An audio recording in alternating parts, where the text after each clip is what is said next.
Smart റോഡിൽ അവകാശവാദത്തിനായി മന്ത്രിമാർ തർക്കിക്കേണ്ട കാര്യമില്ലെന്ന് ബി.ജെ.പി. സംസ്ഥാന ഉപാധ്യക്ഷ ശോഭാ സുരേന്ദ്രൻ. നിതിൻ ഗഡ്കരി നൽകുന്ന പദ്ധതിക്ക് മണികെട്ടുന്ന ജോലി മാത്രമാണ് മുഹമ്മദ് റിയാസ് ചെയ്യുന്നതെന്ന് ശോഭാ സുരേന്ദ്രൻ പരിഹസിച്ചു.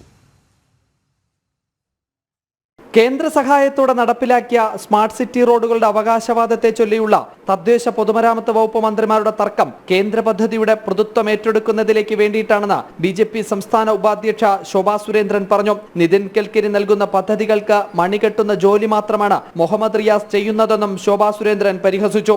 മണികെട്ടാൻ വിദഗ്ധനായിട്ടുള്ള റിയാസ് കേന്ദ്രത്തിൽ നിന്ന് നിതിൻ ഗഡ്കരി കൊടുക്കുന്ന എല്ലാ പദ്ധതികളുടെയും കഴുത്തിൽ മണികെട്ടിക്കൊണ്ട് സെൽഫി എടുത്ത് കളിക്കുന്ന ഒരാളാണ്. അപ്പൊ അതുകൊണ്ട് അത് അവരുടെ അല്പത്വം എന്നുള്ളതല്ലാതെ അതിനെക്കുറിച്ച് കൂടുതൽ പറയണം എന്ന് ഞാൻ ആഗ്രഹിക്കുന്നില്ല.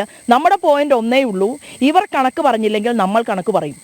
എം.പി. രാജേഷ് അധികാരം ഏറ്റെടുത്തതിനു ശേഷം കേന്ദ്രം നൽകിയ പദ്ധതിയുടെ വിവരങ്ങൾ പറയാനും ലഭിച്ച തുകയുടെ വിവരങ്ങൾ പുറത്തുവിടാനും തയ്യാറുണ്ടോ എന്നും ശോഭാ സുരേന്ദ്രൻ ചോദിച്ചു.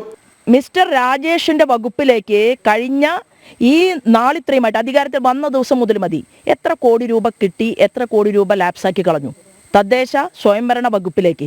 അതിന്റെ ഉത്തരം കേരളത്തിലെ ജനങ്ങളോട് പറയണം. കേന്ദ്രം നൽകുന്ന പദ്ധതികൾ കേരളത്തിൽ പേരുമാറ്റി നടപ്പിലാക്കുന്നത് ജനം തിരിച്ചറിയുമെന്നും ശോഭാ സുരേന്ദ്രൻ കൂട്ടിച്ചേർത്തു. ജനം, തിരുവനന്തപുരം.